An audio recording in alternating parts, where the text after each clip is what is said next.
القادم. Yemen after 5 months looks like Syria after 5 years. That's how the head of the International Red Cross described Yemen after a recent visit.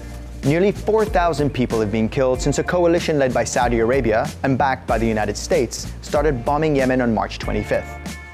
Half the dead are civilians. Hundreds are only children. In all, over 1.5 million Yemenis have fled their homes. The coalition wants to kick out the Houthis, an armed movement from the country's north that took over the capital and much of the country last year.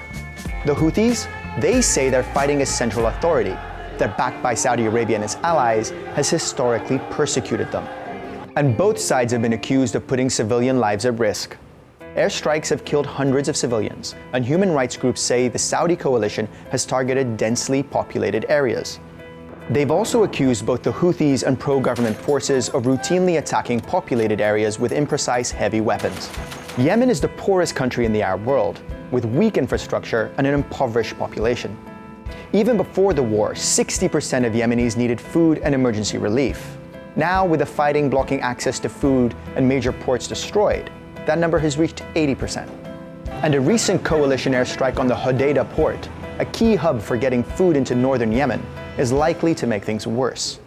Things are so bad now that the World Food Programme is saying that Yemen is just one step away from famine, and children are the worst affected.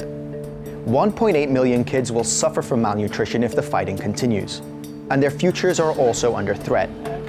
More than 400 schools have been damaged or destroyed, and hundreds of others have been occupied either by armed groups or families fleeing the fighting.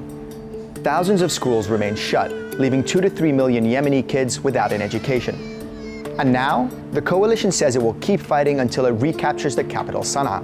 One of the oldest cities in the world, a lot of Sana'a's heritage has been destroyed over the past 5 months. Ahead of the coming assault, residents have been told to flee, but fuel shortages make that virtually impossible for many. So it looks like the humanitarian crisis is only going to get worse.